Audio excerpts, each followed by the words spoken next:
साथियों, पंचायती राज से संबंधित एक बहुत ही ताज़ा खबर आई है जिसमें ये कहा गया है कि पंचायत में बिना निविदा का काम मुखिया जी नहीं करा पाएंगे। यानी अब पंचायत में जितने भी काम होगी, यानी पंचायती राज डिपार्टमेंट से संबंधित जितने भी काम होगी, चाहे पंचायत हो या समिति हो या जिला परिषद हो, उन्हें निविदा निकाल कर, टेंडर निकाल कर काम कराना होगा, यानी ठेकेदारी की तरह काम कराना होगा।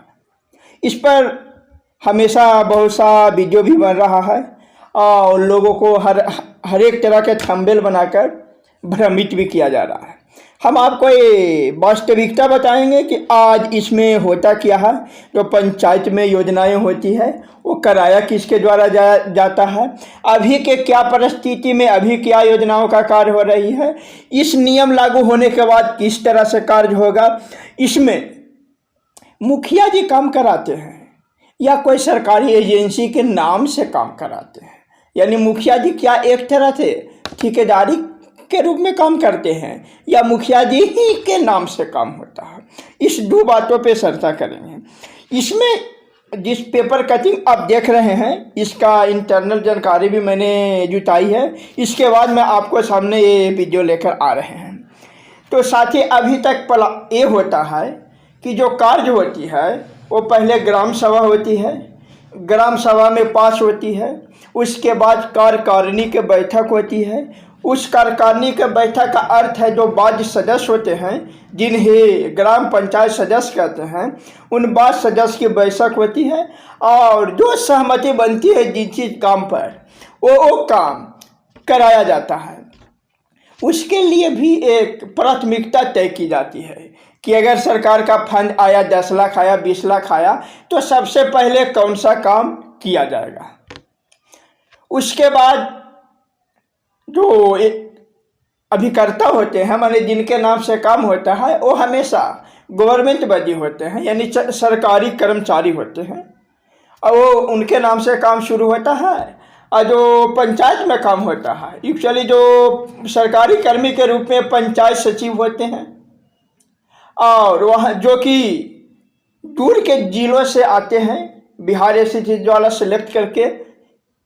मान लीजिए कोई पश्चिमी चंपारण के लोग हैं, वो कैमूर आ गए, तो पश्चिमी चंपारण से कैमूर आते हैं, तो कैमूर आकर किसी काम में जाकर एजेंसी के रूप में चयनित होकर और वहाँ काम करा पाना उनके लिए संभव नहीं होता है।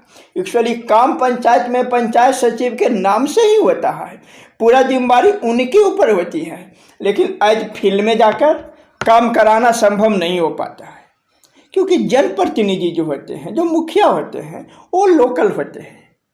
ये सिस्टम समझिएगा, जनप्रतिनिधि लोकल होते हैं, मुखिया जी होते हैं जो लोकल होते हैं, जबकि पंचायत सचिव होते हैं जो 200-300 किलोमीटर दूर के ज़िले से दूसरे जगह से आते हैं। न उनको वहाँ के ज्योग्राफिकल कंडीशन मालूम होती है, ना उनका वहाँ का क्या सोशल हैबिट है जो मालूम होता है, न उनको विशेष इन्वायरमेंटल कंडीशन उन्हें मालूम होती है, जिसके कारण बहुत सारी परेशानियां होती है। इसी कारण वो काम है जो मुखिया जी की देखरेख में दे देते हैं कि लीजिए मुखिया जी ये काम आप कराइए। पंचायत के विकास होने से मतलब होता है तो मुखिया जी उनको काम में सपोर्ट करते हैं। जो भी लोकल सपोर्ट होता है, उसके कोई मटेरियल गिरा तो उसे कोई इधर उधर न कर दे या कोई काम को डिस्टर्ब न करे, कोई प्रेशर न डाले, एक तरह से प्रोटेक्टर के रूप में काम करते हैं। तो इसी को कहा जा रहा है वर्तमान समय में कि मुखिया जी के जो मन होता है वो करते हैं, जबकि वास्तविकता है कि मुखिया जी तो सिर्फ वहाँ प्रोटेक्टर के रूप में, कार्यों को देखभाल के रूप में काम करते हैं। अब इसमें एक समस्या ये भी आ जाती है कि कभी कभी मुखिया जी या पंचायत सचिव में इसको लेकर थोड़ा अनबन भी होती रहती है कि हम ये नहीं ऐसे कराएंगे, ये ऐसे कराएंगे, दोनों में किसी तरह अगर तालमेल नहीं बैठता है तो इसका खमियाजा पंचायत को भुगतना पड़ता है। इसमें होती है कि जो पंचायत सचिव होते हैं थोड़ा कार्यों में विलम्ब करने लगते हैं, क्योंकि उनको कार्य समझ आने में देर होता है। उनका मोटिव ये नहीं होता है कि जो सरकार की योजनाएं हैं वो पब्लिक तक देर से पहुँचे, बल्कि उनका मोटिव होता है कि काम सही ढंग से हो। और अभी के परिस्थिति में क्या होता है कि सरकारी कर्मचारी को अभिकर्ता बना दिया जाता है और उनके नाम पे सब काम किया जाता है। लेकिन अगर कुछ भी गड़बड़ी होता है तो फिर उनको बलि का बकरा बना दिया जाता है, क्योंकि काम हो रहा है पंचायत सचिव के नाम से पंचायत में, तो बलि का बकरा पंचायत सचिव को बनना होता है। काम का हुआ, कैसे हुआ, क्या न हुआ, इसकी तो बात की बात हो रही है। कोई फाइल में मिस हो गया, किसी तरह का मिस्टेक हो गया तो डायरेक्ट स्पष्टीकरण दीजिए। हमारे जान पहचान में बहुत से ऐसे सरकारी कर्मी हैं जिन पर कार्य में फाइल बनाने में थोड़ी बहुत मिस्टेक हो गई है, उसके लिए उन पर स्पष्टीकरण निकली है। वो भी जिला स्तर से DPRO सर तक निकाले हैं, DM सर तक भी उनका स्पष्टीकरण निकाले हैं। इस तरह की समस्या आती है। अगर ये आप देखिएगा कि अगर टेंडर के रूप में काम होगा तो इस तरह की समस्याएं थोड़ा कम होगी। जो सरकारी बदी हैं, सरकारी कर्मी हैं, उनको थोड़ा परेशानी कम उठाना पड़ेगा, ये अंतर है। तो अब हम आपको बताते हैं कि ये जो नियम लागू होने वाला है इसका क्या प्रोसेस है। चलिए देखिए, कहा गया है कि यह व्यवस्था पहली बार बिहार में बनाई जा रही है, ठीक है, क्योंकि टेंडर से तो अभी तक पंचायत में काम होता ही नहीं था। हालांकि पंचायत में 15 लाख तक की योजना पंचायत करा सकती थी। अगर कोई योजना 15 लाख से अधिक का है, यानी कोई कार्य 15 लाख से अधिक का है, तो पंचायत टेंडर के थ्रू ही कराएगी। लेकिन पंचायत में साल भर में करीब देख लीजिए कि यहाँ 50 लाख के लमसम राशि आती है, तो 50 लाख के राशि आती है, तो 15 लाख के अधिक का योजना करा पाना संभव भी नहीं होता है, क्योंकि एक ही जगह कोई बड़ा रोज कंस्ट्रक्शन तो करना ना होता है। पंचायत के लोगों की छोटी छोटी आवश्यकताएं होती है। कहूँ 100 फीट नाली बनाना है, तो कहूँ 200 फीट PCC करना है। तो इस तरह के कार्यों में 15 लाख कभी जा ही नहीं पाती है, तो कभी टेंडर की ज़रूरत पड़ती ही नहीं है।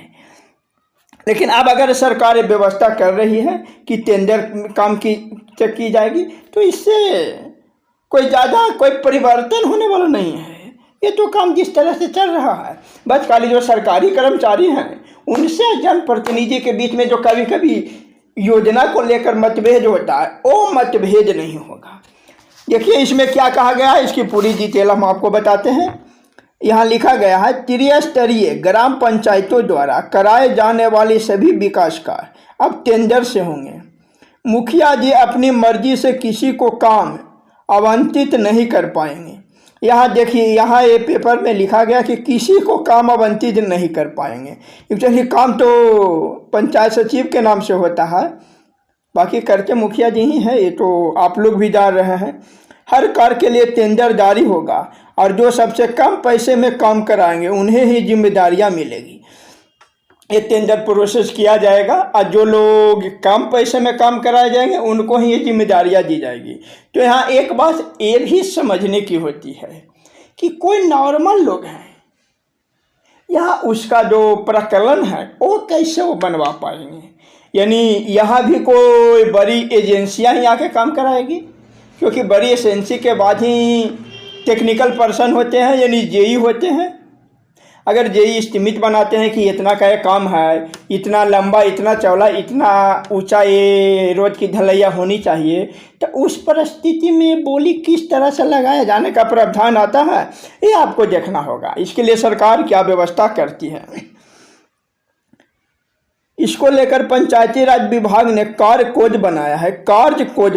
अब कार्य कोड क्या है, जब पब्लिक में सामने आ जाएगा तो उसके बारे में एक बार डिस्कशन कर लेंगे।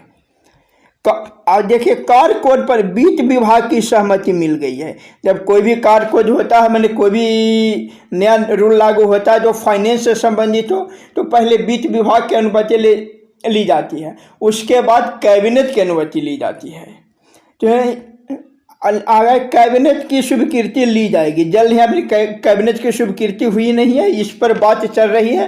कैबिनेट क्या लागू करती है, जो जैसे लागू करेगी कैबिनेट जो कहेगी उसके अनुसार कार्य हो जाएगा।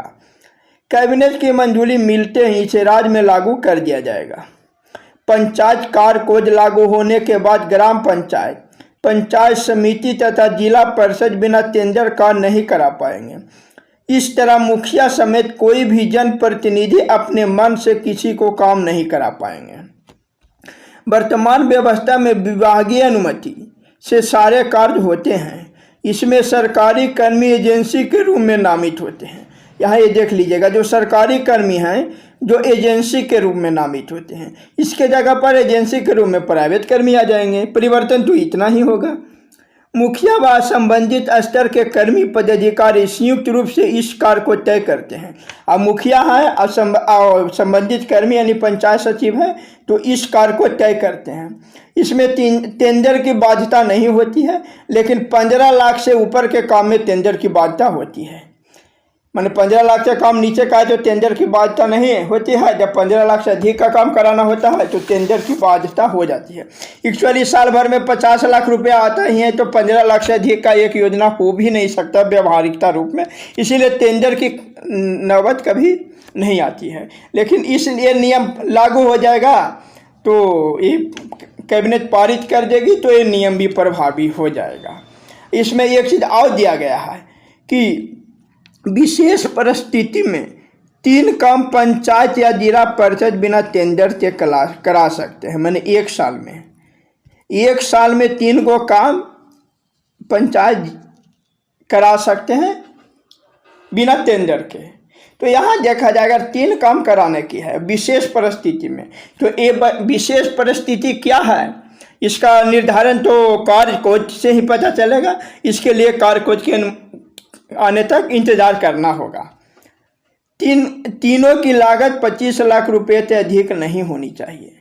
यानी अगर आप 3 को योजना पंचायत कराती है तो ये तीनों की लागत 25 लाख से अधिक नहीं होना चाहिए। ऐसा नहीं होगा कि 15 लाख के बाद टेंडर देना है तो 14 लाख के 3 को योजना ले लिया जाए। 14 गुने 3 42 लाख का तो काम हो गया, बाकी बचा 8 लाख को टेंडर से कर देंगे। इस तरह से नहीं करना होगा। जो 3 काम होगा वो 25 लाख से अधिक का नहीं होगा। इसमें भी पंचायत के स्तर के काम होंगे तो प्रखंड के पदाधिकारी से अनुमति अनिवार्य होगी। अगर 3 को योजना जो कराते हैं जो 25 लाख तक की ही होनी चाहिए तीनों योजना, वो भी प्रखंड स्तरीय पदाधिकारी से अनुमति लेकर ही की जाएगी। और अगर प्रखंड के कार्य होते हैं तो जिला स्तर के पदाधिकारी से अनुमति लेकर काम की जाएगी। विशेष परिस्थिति में प्राकृतिक आपदा आदि मामले हो सकते हैं। अब विशेष परिस्थिति में प्राकृतिक आपदा होती है, क्या क्या मामले आती है, एक कार्य को जब सामने आएगा तो आपको पता चल जाएगा। तो ये जो व्यवस्था सरकार कर रही है, हमें ऐसा लगता है कि कोई विशेष परिवर्तन होने वाला नहीं है, बहुत बड़ा चेंजेज होने वाला नहीं है। जो सिस्टम चल रहा है थोड़ा बहुत का चेंजेज आएगा, इसके अलावा और कुछ चेंजेज नहीं होगी। आज हमें वीडियो में आपको बता रहा है कि ये व्यवस्था लागू हो जाने के बाद भी कोई विशेष चेंजेज नहीं होगी। जिस तरह पंचायत में काम हो रही है, पंचायत के कार्य में मुखिया जी का जिस तरह सहयोग रहता है उस तरह उनको सहयोग करना ही पड़ेगा और उनसे सहयोग लेना ही पड़ेगा। क्योंकि जब योजना तय करके भी मुखिया जी देंगे, क्योंकि ग्राम सभा का जो होती है जहां योजना लिया जाता है उसकी अध्यक्षता मुखिया जी भी करते हैं। कार्यकारिणी की बैठक यानी 5 सदस्यों की बैठक की अध्यक्षता मुखिया जी करते हैं। दोनों यही 2 बैठक में योजना का निर्धारण किया जाता है। तो मुखिया जी को निगलेक्ट करना यानी कोई भी जनप्रतिनिधि को निगलेक्ट करने की जो अफवाहें चल रही है कि मुखिया जी अब कुछ ना करा पाएंगे, कुछ ना करा पाएंगे, उनसे कुछ नहीं हो पाएगा, ऐसा कुछ होने वाला नहीं है। इसके लिए ज़्यादा पैनिक कंडीशन होने की ज़रूरत नहीं है।